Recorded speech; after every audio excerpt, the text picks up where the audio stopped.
Message that's preparing. And it's about to happen. Okay, you can go.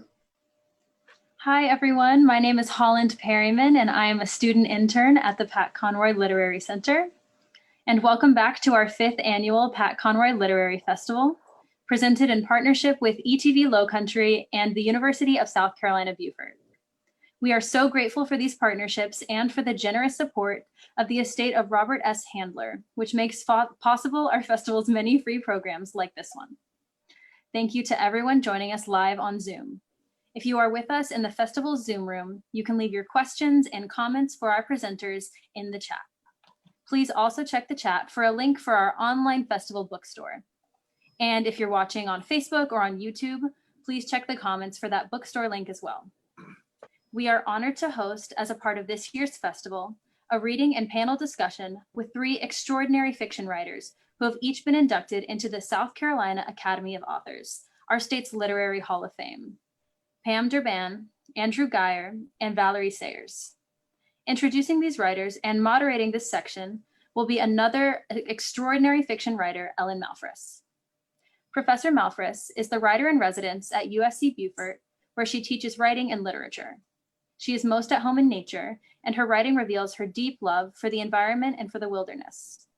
An accomplished poet, novelist, and essayist, she is a contributing writer to Our Prince of Scribes, Writers Remember Pat Conroy, and the author of the debut novel, Untying the Moon. She also serves as Deputy Director of our annual literary festival. Please welcome me in joining these incredible writers. Thank you, Holland. Holland is a high school student, by the way. She is our hope for the future. We love that kid. So at this panel, we will be, as Holland said, hearing from these 3 writers, and I'd like to introduce you to them now. A 2020 inductee into the South Carolina Academy of Authors, Pam Durban is the author of 2 short story collections, Soon, a Story River book, and All Set About with Fever Trees, and 3 novels, The Laughing Place, So Far Back, and The Tree of Forgetfulness. Her fiction and nonfiction has been published in many magazines and anthologies, including The Best American Short Stories of the Century, edited by John Updike, and the Pushcart Prize. She is a recipient of a National Endowment for the Arts Creative Writing Fellowship, as well as a Whiting Writers Award. Her novel, So Far Back, was a winner of the 2001 Lillian Smith Award for Fiction. Beaufort native Valerie Sayers is an author of a collection of stories, The Age of Infidelity, and 6 novels, including her most recent, The Powers. Who Do You Love and Brain Fever were both named New York Times Notable Books of the Year, and a film, Due East, was based on her novels Due East and How I Got Him Back. Sayers' stories, essays, and reviews have appeared widely in such publications as the New York Times, Washington Post, Commonweal, Zoetrope, and Plowshares, and have been cited in Best American Short Stories and Best American Essays. Her literary prizes include a National Endowment for the Arts Literature Fellowship and 2 Pushcart Prizes for fiction. She was inducted into the South Carolina Academy of Authors in 2018. Andrew Geyer is also a 2020 newbie inductee into the South Carolina Academy of Authors. He has published 2 novels, Dixie Fish and Meeting the Dead, and 3 story cycles, Lesser Mountains, which won a 2020 Independent Publisher Book Award for U.S. South Best Regional Fiction, Siren Songs from the Heart of Austin, and Whispers in Dust and Bone, which won the Silver Medal for Short Fiction in the Forward Magazine Book of the Year Awards and a spur from the Western Writers of America. He's co-authored 2 hybrid story cycles, Dancing on Barbed Wire and Texas 5x5, an alternative history sci-fi novel called Parallel Hours, and the anthology A Shared Voice. A member of the Texas Institute of Letters, Geyer currently serves as chair of the English department at USC Aiken and fiction editor for Concho River Review. And I must say to you on a personal note that Andrew Geyer and I are long time literary friends, much longer than my friendship with Val or Pam. Andrew and I were in the first class of the newly established Master of Fine Arts in Creative Writing at the University of South Carolina and studied with James Dickey and William Price Fox and Ben Greer and others. When you look in Andrew's early work, you will find me acknowledged there. And when you look into Untying the Moon, my novel, you will find him acknowledged there. So it is with great pride that I get to moderate this panel, shining light on this, my writer buddy. So here's what we're going to do. I'm going to let you guys give us a reading, give us a feel for who you are, what your voices are like, and then I'll ask you some questions. So Pam, if you would be kind enough to give us a bit of a read, and then Val, you, and then Drew, you. Thank you. Thank you. I have written mostly fiction, but what I'm going to read now is a piece of nonfiction that I've been working on, a book about my father and about the effects of war down through time on a family and on individuals. So this is the very beginning of it, and it's called In the Beginning. On the wall above my writing desk, I have taped a photograph of a clock from Hiroshima. The charred hand stopped at just past 8:15. Though I wasn't born until almost 2 years later, I might as well have been conceived on the morning of August the 6th, 1945, when Little Boy flashed over Hiroshima, or 3 days later, when Fat Man fell on Nagasaki. Those 2 bombs transformed the idea of my existence from hopeful words and letters between a soldier and his wife into an actual possibility. I keep that photograph to remind me that my life began in the fires that consumed more than 100,000 other lives. I keep it because it's important, it feels necessary to remember how I came to be. There will be no rationing of affection when I get home, young lady, my father wrote to my mother after she sent him a hugs and kisses ration book. He often took that tone with her in his letters from the war, her fond lord and master, bossy and playful. It was the script of the times, and they followed it. Then one day in December of 1945, he stepped down from a train in Augusta, Georgia, 15 miles from his hometown of Aiken, and called her from the lobby of a nearby hotel. He went upstairs to wash his face and change into a clean shirt, and when he went back down to the lobby to wait for her, there she was, waiting for him.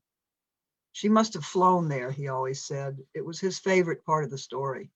I think she skimmed the tops of those hills. The woman I see skimming the hills to meet the man she'd married 4 months before he left for the Pacific in the fall of 1942 is the one in the photograph he took of her just after he came home. The woman with an eager heart-shaped face and a white camellia tucked into her thick dark hair, who smiles like a woman whose husband has just tucked a flower in her hair. The man in a clean shirt running down the hotel stairs to find her waiting in the lobby is the one she called Dear Pretty in one of her many daily letters, in so many of her daily letters. In less than 2 years from that day, he will lie on an army blanket at Aiken State Park with infant me dozing in the crook of his arm, and look up at her behind the camera with such tenderness, you'd think this was a portrait of a happy king resting among his riches. I look at those photographs now and I think they loved each other then. In one of his wartime letters, he orders her to ignore the newspaper stories about how war might change a man. The same man who kissed her goodbye would kiss her hello, he writes. She can count on it. How can anyone not be changed by war? To claim that is to claim an imperviousness that denies your humanity. There's always been a name for the mark war leaves on so many who fight in one: soldier's heart, shell shock, battle fatigue, PTSD, moral injury. My father was 24 when he left for the Pacific, 27 when he came home, and he had obviously changed. She said that one day not long after he got back, they were walking along a downtown sidewalk when a jackhammer started drilling and he dropped to the sidewalk and covered his head. She said he had nightmares. We all knew firsthand that he was short-tempered, but with a few searing exceptions, the day he punched a hole in the living room wall when I wouldn't practice the piano, the night he stood over my bed with a clenched fist, why? The time he fired a basketball at me, think fast, and broke my nose, or hurled his wooden tennis racket in its heavy wooden press at a dog that had strayed into our yard. He wasn't visibly damaged by the 3 years he'd spent leading a rifle company of the U.S. Army's 158th Infantry Regimental Combat Team from New Guinea up through the Philippines and into Japan. He wasn't a broken pot gushing war. He was more like a jug running with hairline cracks from which the war constantly seeped out into our lives. He didn't drink or cheat on my mother or abandon or beat us or stumble through his working life like our ex-fighter pilot uncle who always seemed to be changing jobs and couldn't explain to his wife why he sometimes went to the movies instead of showing up for a job interview. My father was just a hardworking, tender, angry, disappointed, sentimental, confusing man who held on to his children so hard that growing up and leaving home felt like an act of treason. I say that the war lit my father's short fuse and gave him his angry impatience with mistakes, delays, slow thinking, or backtalk, but I don't know that for sure. He wasn't my father until after the war, and he had plenty of other reasons to feel burdened and thwarted. His father's death and the debt he left that my father and his brother shouldered. His widowed mother, who he and his brother supported in her big Victorian house until a few weeks before she died at the age of 92. I'm aware of the dangers here, of smoothing too many of the tangled threads that run from the past to the present, of working one thread free from an intricate design and calling it the defining strand. But looking back means sorting, keeping, discarding, arranging, and the value of following one thread may be that you eventually see how its color and direction contributed to the whole design. I hope so anyway.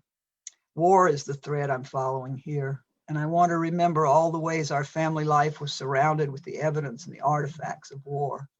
World War II, the Civil War, all wars, war itself, to the ways in which war was the lens through which my father viewed the world, the reason for much of what he did or wouldn't do.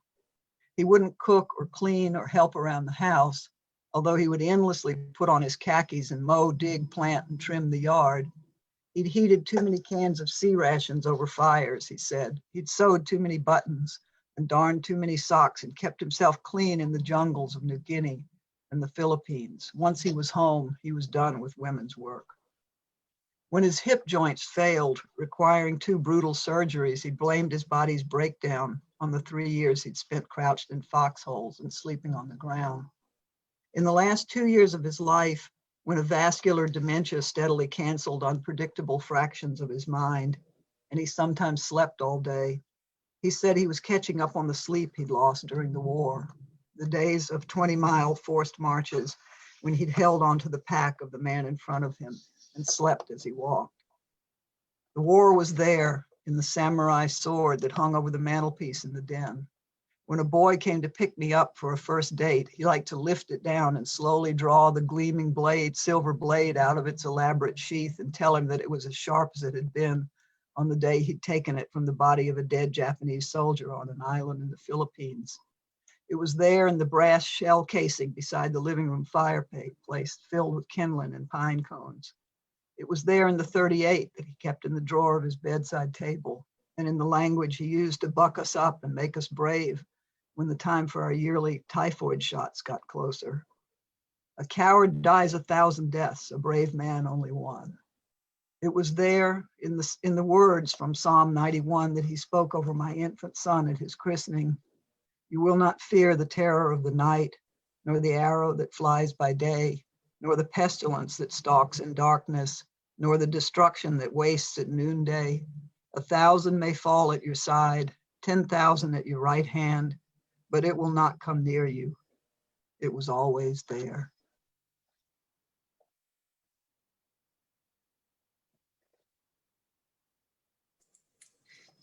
Beautiful, Pam. Thank you. Thank That you. was beautifully written and read and very powerful. Thank you very Thank you. much. Valerie?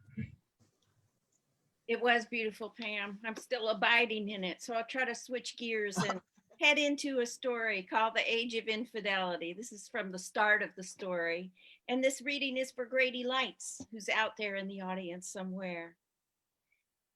I wasn't but 7 when Holly drowned in the river, so I spent my childhood chasing a vision. She was 9 years older, sweet 16, when she died in the summer of 1960. Boyfriends tying up the party line night and day, and no wonder. She wore crinolines, 2 or 3 at least, beneath her swirling skirt, and pulled her dark hair back in a poof with curled under bangs to balance. Did she go dancing in saddle shoes? We only had the one school picture of her on the mantle, all the others packed away. So I got my ideas about what she should wear from reruns of Dobie Gillis, Holly's favorite show. And maybe I had to strain to remember what she looked like, but the funny thing was, I could hear her just fine. I could hear her cajoling my mother, clear as if they were both standing over me. Can I go out on the river? May I go out on the river? All right, may I go out on the river? No, you may not. I do not trust a teenage boy with a boat. You are the meanest woman ever walked the earth. Holly's voice was soft and fluty, bored. And if she used it to drive my mother crazy, my mother always got her revenge by bellowing, no, in a voice like a bassoon, to whatever Holly asked. When she was doing well enough to sing without disrupting the entire choir, my mother was the clearest, deepest alto at Division Street Methodist. She kept up the choir after Holly died, kept up most everything, and seemed to be doing as well as anybody could expect of a mother who'd lost half her children. Till one day I came home from school to find her crouching in the hallway. It was 3 years since Holly died. She wouldn't get up off her haunches till I'd closed all the drapes against the gunman she saw on the roof across the way. He'd been watching her for hours, waiting to pick her off. She got the idea from Lee Harvey Oswald, so I guess you could say we were both taking our visions off the TV set. The first time my mother was up in the state hospital close on to a year, and I wasn't allowed to visit, so naturally I pictured her in a damp dungeon with chains around her ankles. My father came back from seeing her with a face gone as gray-green as modeling clay. I figured out I should probably be cooking for him and found my mother's Lowcountry receipts. When she was home, we didn't eat anything out of the river, but I got to be pretty good with deviled crab and boiled shrimp, which my father ate like he was scared the ocean might run out. We set down 2 big plates of shrimp on newspaper, a bowl of melted butter between us, and that was all we needed in the world. On the nights he was home, we made ourselves comfy with the television, which my mother hated. We took to watching the news during supper, and after the news, something to make us laugh. When she was finally discharged, her voice muffled so you could hardly understand her, we stopped buying seafood at the docks and thought we'd have to turn off the TV too. But when my father was out, she sat right down with me and watched with a puzzled look on her face, as if everybody on screen was speaking Hungarian. That I should like that was the week that was beyond human comprehension, or her comprehension anyway. I don't believe I can live this way. She waited till my father left to hide her pills and to show me just which shelf they would be sitting on in case of emergency. She said that with the help of Jesus, she was going to practice mind control. And after a week, sure enough, she smiled at the television. After 2 weeks, she laughed till the tears streamed down. After 3 weeks, she was completely herself, and it was just like the old days. What are we doing, wasting our lives on television? Why was it ever invented? Then it was time to paint the master bedroom and reline the linen closet, and why not move the garage door while we were at it? She could sleep for 3 days straight after she'd been on a rampage. We went back to ham and chicken, no more crab or shrimp or anything else that might smell of the river.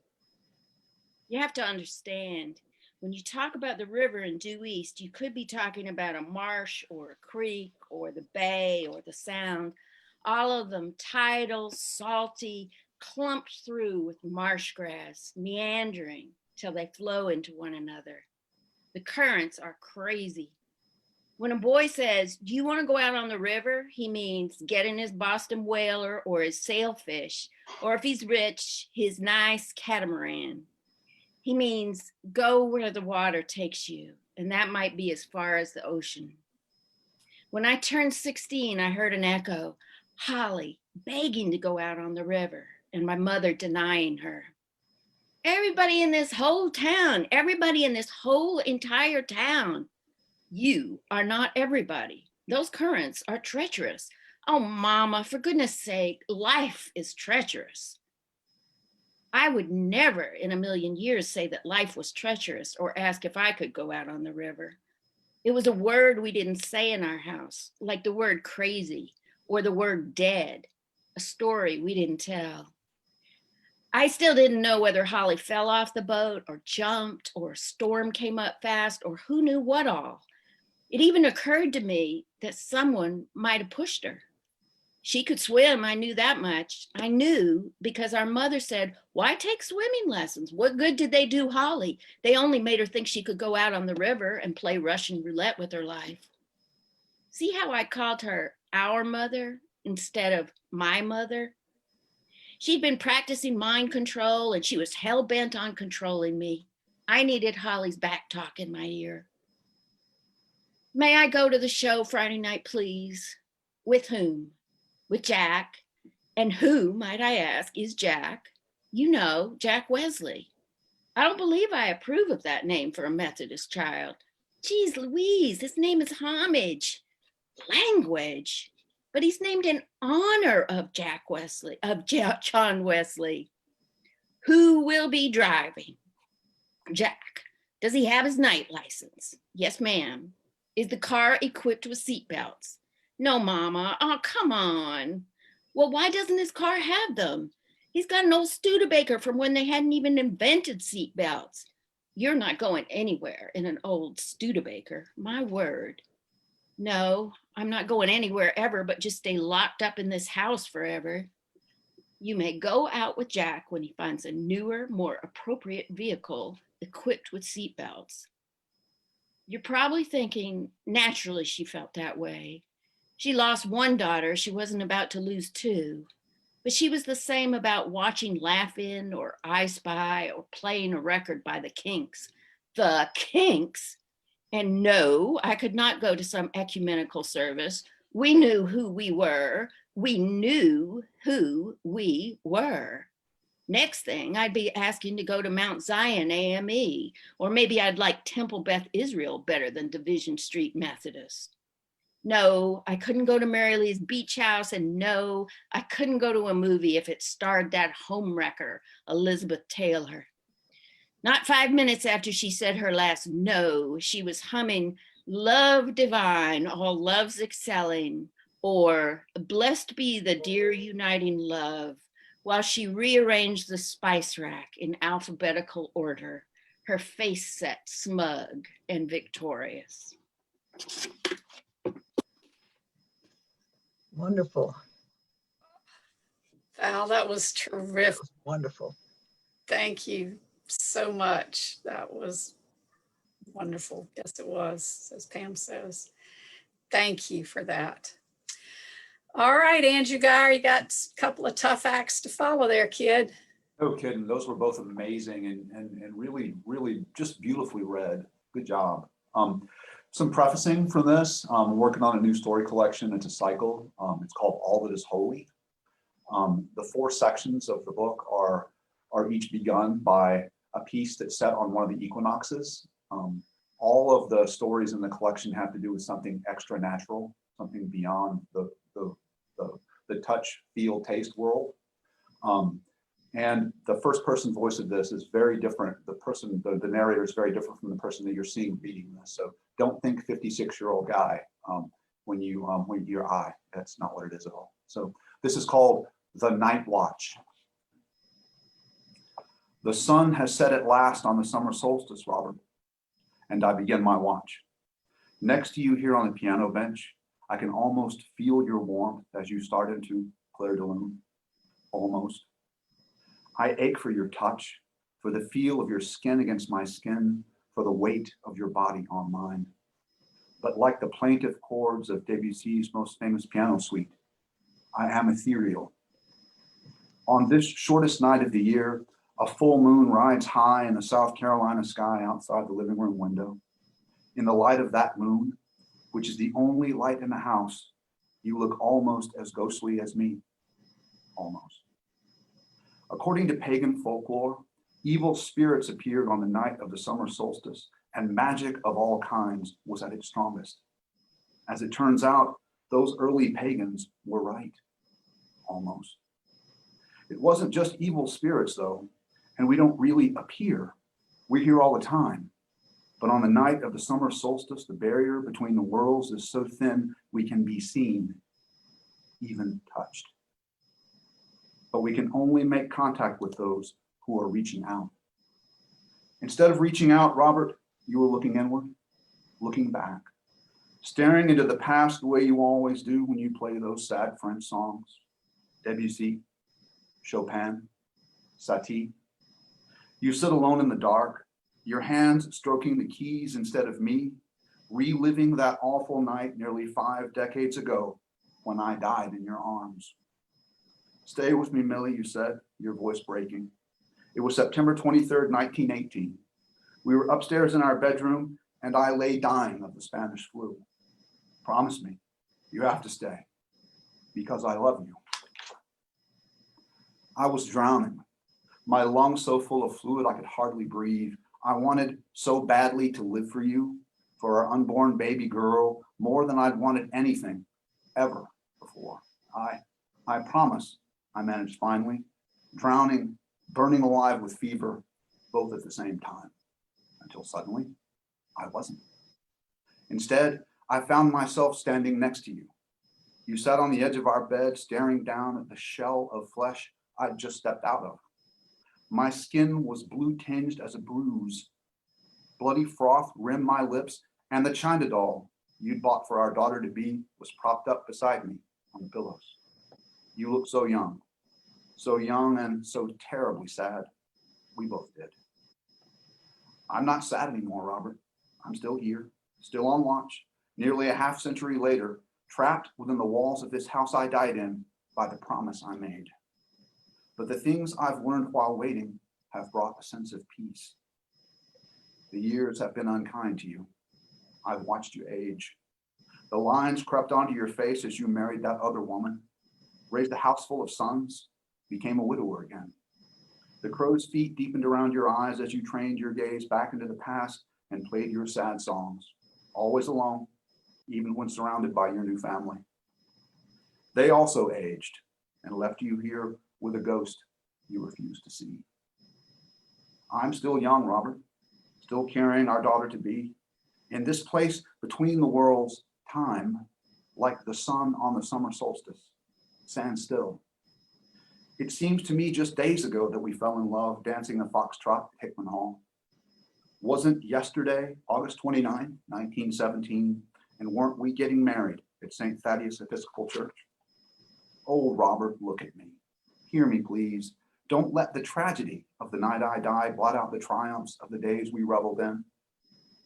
In ancient Rome, the longest day of the year was sacred to Juno, goddess of women, marriage, childbirth.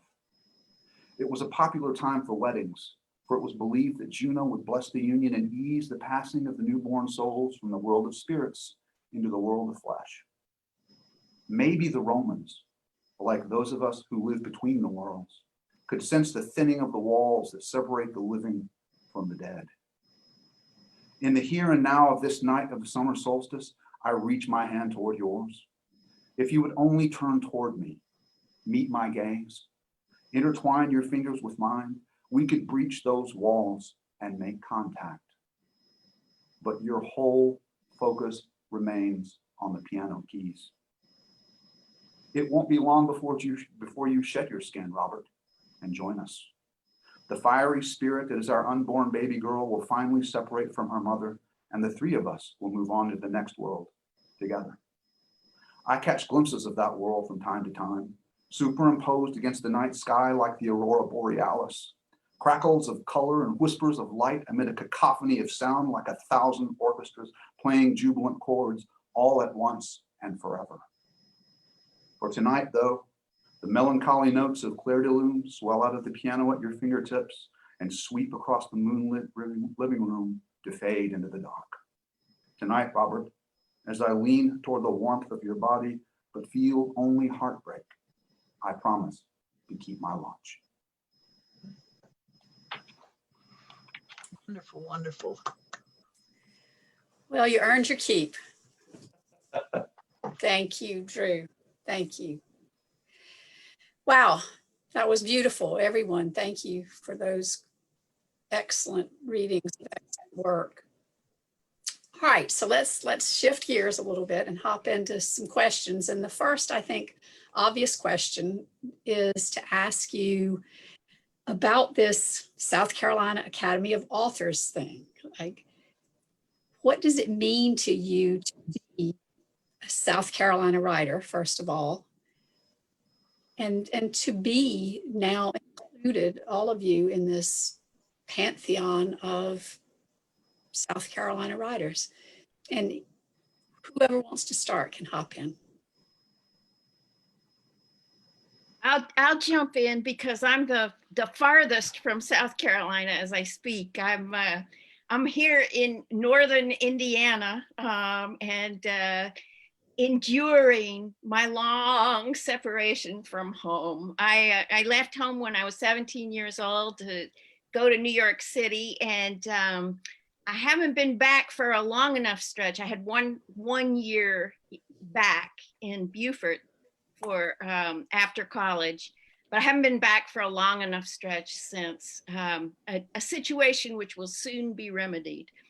So when I got the news about the Academy, it was profoundly moving. You know, I have felt like an illegitimate Southerner for a long time, much as I long for home and got back as much as possible. I've often felt that the South I hold is a South of the past. You know, it's a South of my childhood and my imagination of what's moved beyond my childhood. So it's deeply, deeply moving to be honored by an association of state writers, and it's helped lured me back. You know, I'm looking for real estate as we speak.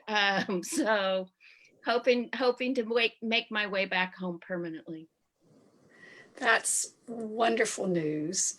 And as you know, who have read Valerie Sayers' work, she may not literally be walking the marshlands of which she writes in the South Carolina Lowcountry, but her heart and her attentions are never far from it. All right, Pam, Drew, want to take that question on about being a South Carolina writer into the SCAA? Yeah, I was also really moved by, by the when I got the word about it. In large part, I think because of there's so many writers in that organization who I admire so deeply, and I'm so glad to be in their company. And that's what it feels like, in their company, in this community of writers. In terms of being a South Carolina writer, I don't know what, I think South Carolina for me is the place, most of all, where I understand best what I see. So, and I don't have a lot, I'm not nostalgic about it, or have, I think the things that I've written have sort of, and the research that I did in order to write them have sort of removed that layer of thinking from, how I see the state. So I don't know. I mean, I have a, I guess I have a love-hate relationship with it. And it's, because it is my home, which also means it's the place I left from and haven't chosen to be back to, to any great degree. But it is that place where I understand what I see. And so I think that's the best thing about it for me, is that I can put things together there about, when I'm writing about South Carolina or about the South in general, but I can put things together because of that's where I'm from. I love that phrase, or understand best what Yeah. I see. That's a Yeah. terrific way to put it. Yeah, thank you. Yeah. Andrew, your relationship with South Carolina is a different one. It is. For me, I grew up on a ranch in Southwest Texas. I mean, and my dad still lives on that ranch. And when I go home to land. But I've now lived in South Carolina for as long as I lived in Texas. And I plan to stay here. I mean, I'll retire from USC and I'm real happy here. It's been real good to me. So, I mean, for me, I'm in the Texas Institute of Letters, which is that state's Hall of Fame. And so that's one part of my writing, that Texas part, and that's been sort of affirmed by the Texas writers that I admire a lot. They're in there. But a lot of my work now, especially this new collection I'm writing on, All That Is Holy, it's set in South Carolina, and about a third of my work, I guess, is South Carolina work.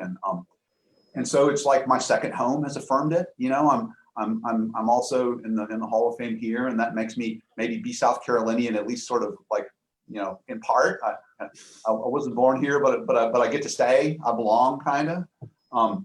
And what I mean, I came to South Carolina for that MFA program to study with James Dickey, and he impacted my life deeply.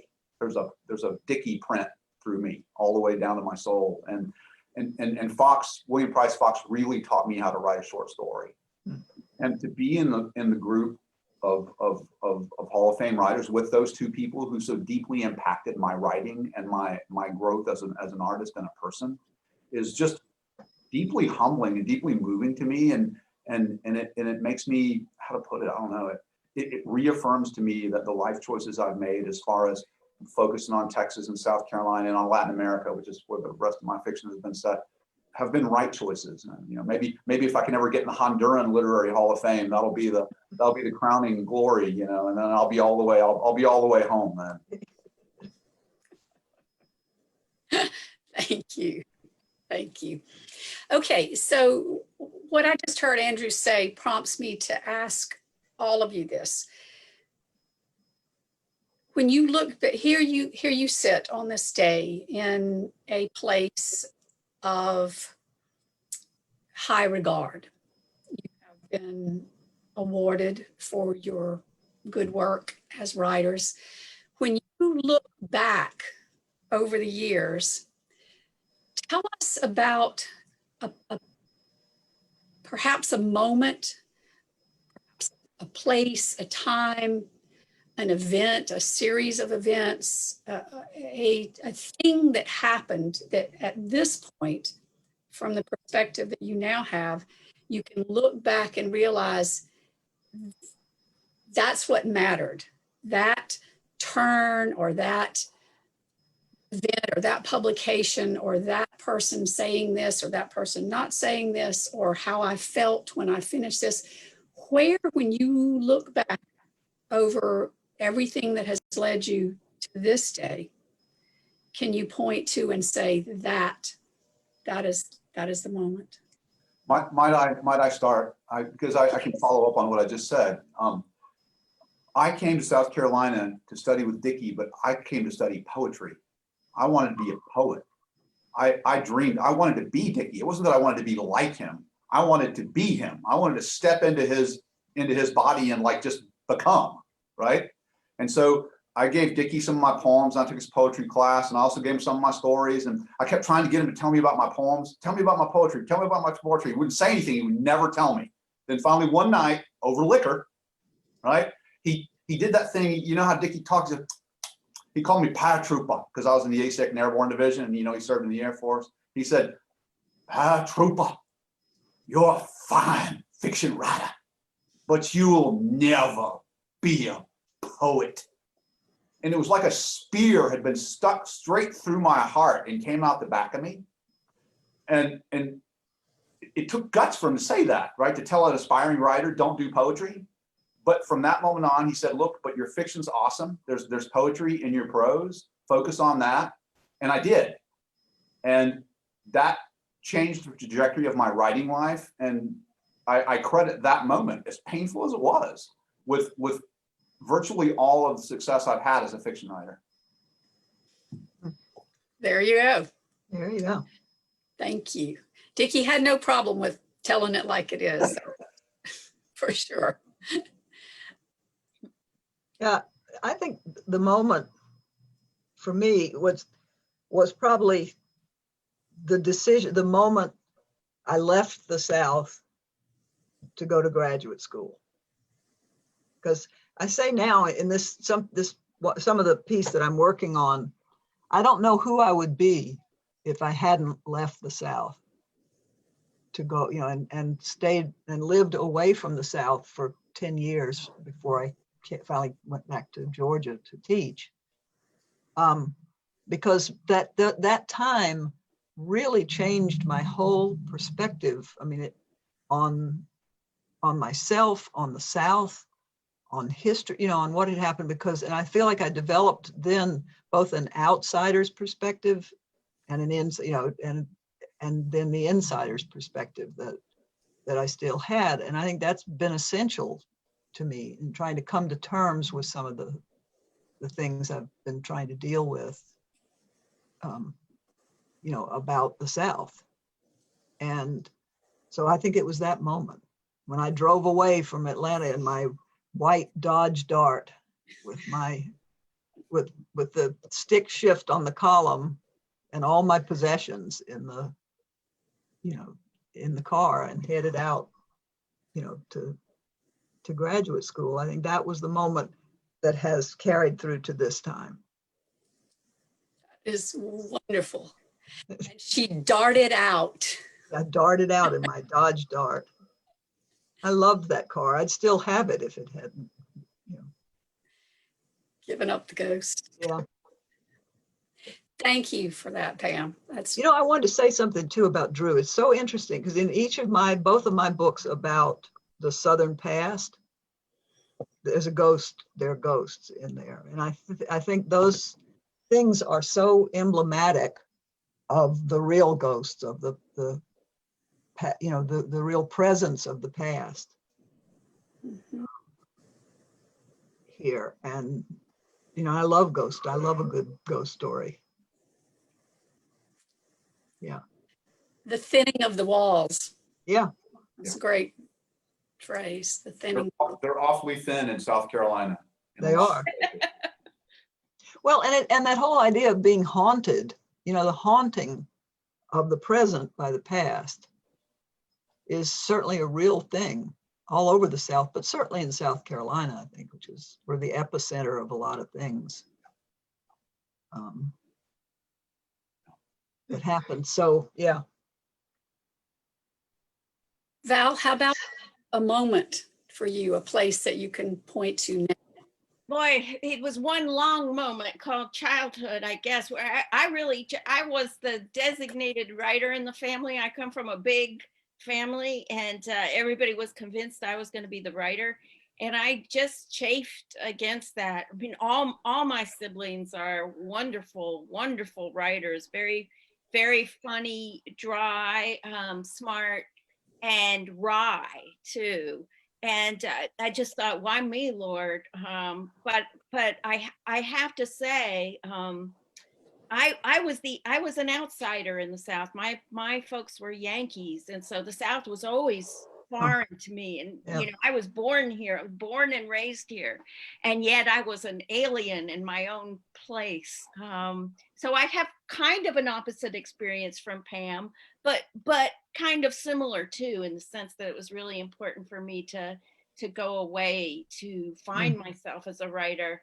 But I have to say, dear as all the writing teachers were to me in college, for example, they made me think back to the teachers in Beaufort who just, were so encouraging. I was really blessed with wonderful teachers. Mr. Ellis at Beaufort High made us write a final exam in a Faulknerian voice. And I think that was one moment when I just thought, okay, all right, I guess I am doomed.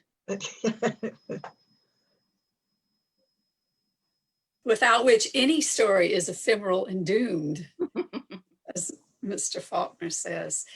Well, I find this fascinating, this talk of the past never really being past, to tip back to William Faulkner, the past and the present, that I just heard the three of you read, and in your pieces, all of which you have worked on recently, I find it very interesting, especially in the first two, Val, that you and Pam read. There's loss in all three of them.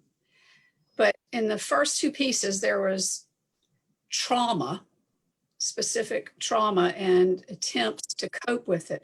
But I find it really interesting that the three of you, the work that you are most recently doing has to do with, maybe not subject-wise, but dealing with the present and loss and trauma now. So what I'm trying to fumble around and ask you is, how pervasive have the times, the recent times, let's say the last 4 years, for example, the sense of trauma and coping and attempting to deal with the universal truths, again, to call up Mr. Faulkner, with love and honor and pity and pride and compassion and sacrifice, those things that he speaks of.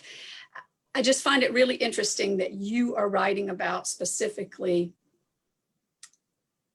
not just the thinning of the walls, but this traumatic loss. So if you can take anything out of that little me trying to feel around and figure out what I'm trying to ask you, and speak to how the times affect your writing, regardless of when and where the writing is set.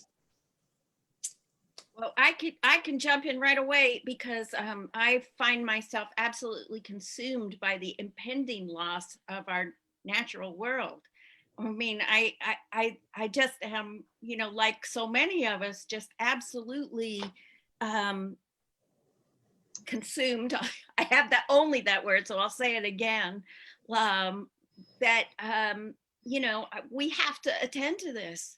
We're too late already. We've got to make amends real quick. And so much of that, of course, thinking about the natural world is tied up with my childhood in Beaufort, one of the most beautiful places on the planet, and one of the places that is feeling the effects most strongly.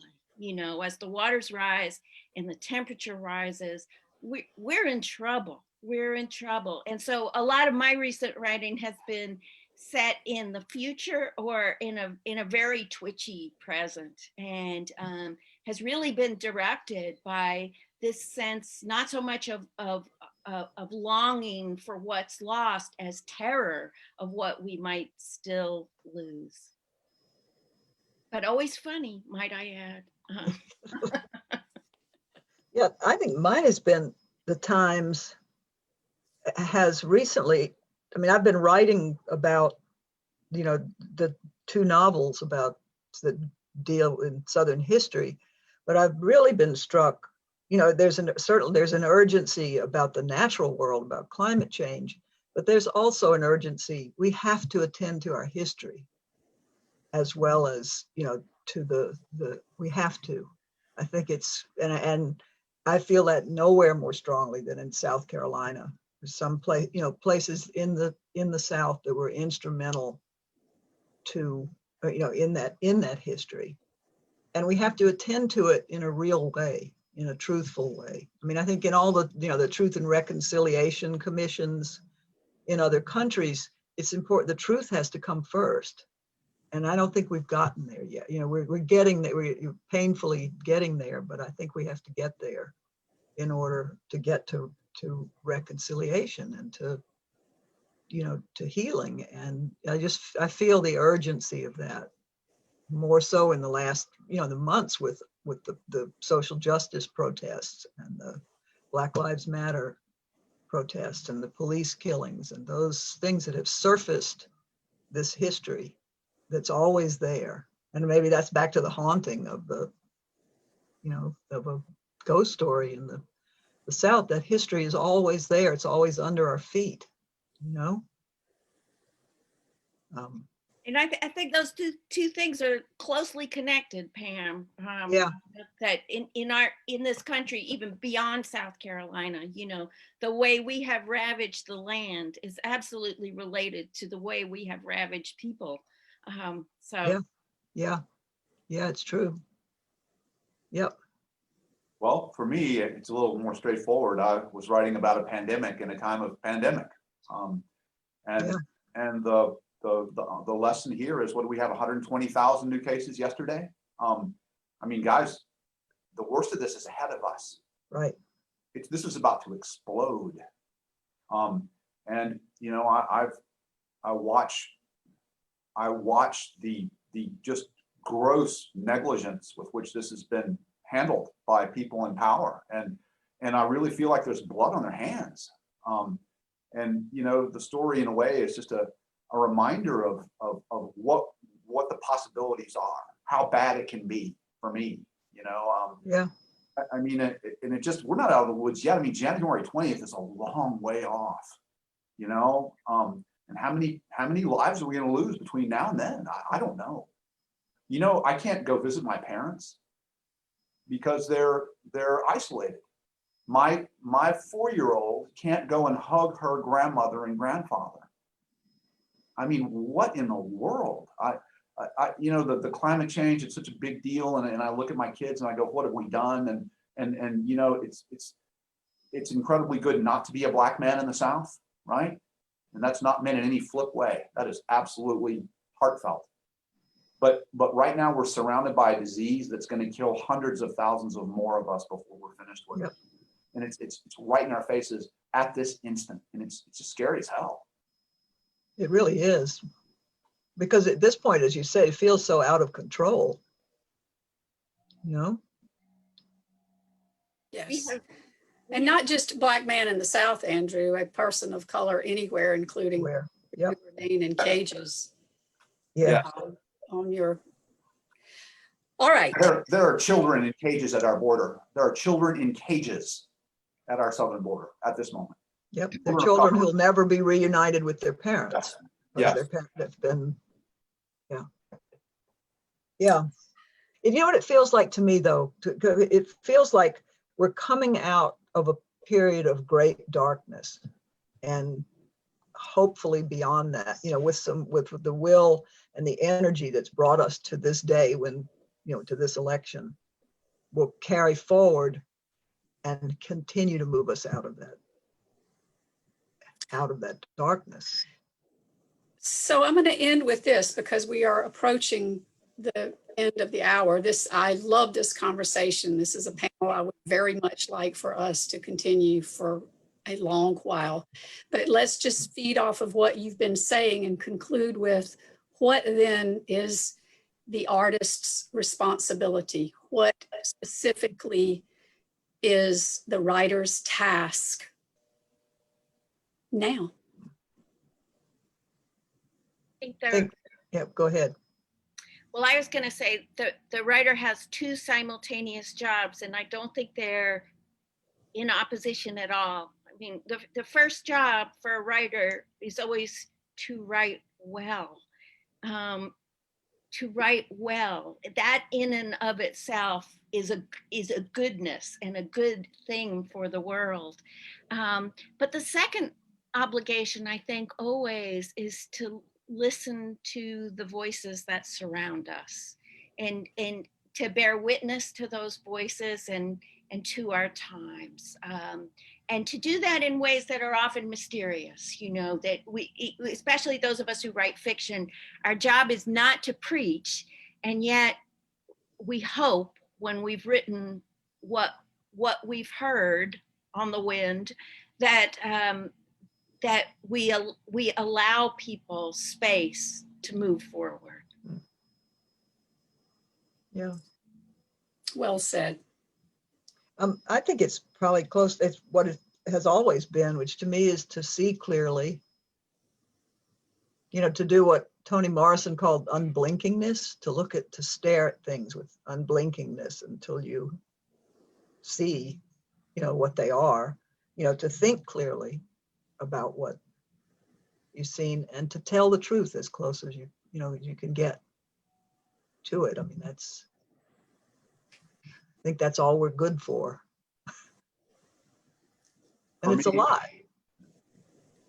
To build on what Pam just said, I think that fiction, when it's done right, when it's done well, when it's done beautifully, like the two readings that I heard earlier from Pam and from Val, it's lived experience. It's like you've been there yourself.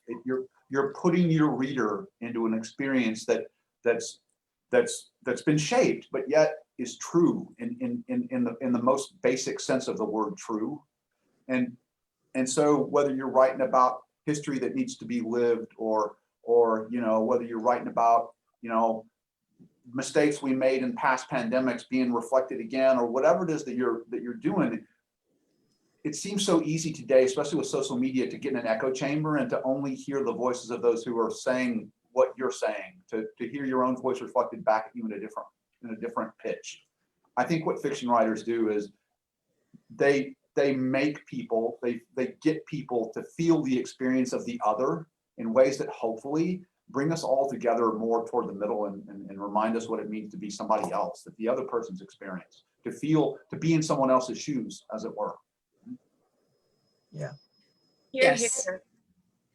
This empathy of which you speak, each of you, what Andrew was just saying directly, creating this empathy is something that the fiction writer, that the poet, that the creative nonfiction writer is obliged to do. And you three have certainly been doing it well.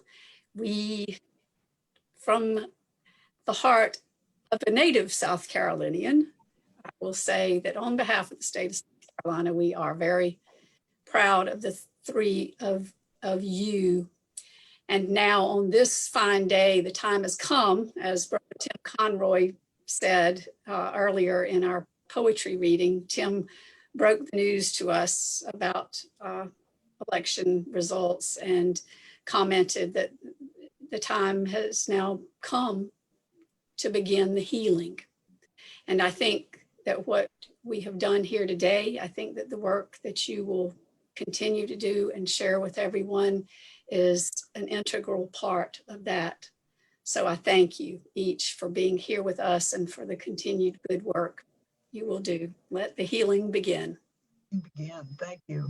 Such a pleasure to be with you, Ellen. Thanks. Thank you, Ellen. And Yeah, thanks. Yep. Thanks, Drew and Valerie.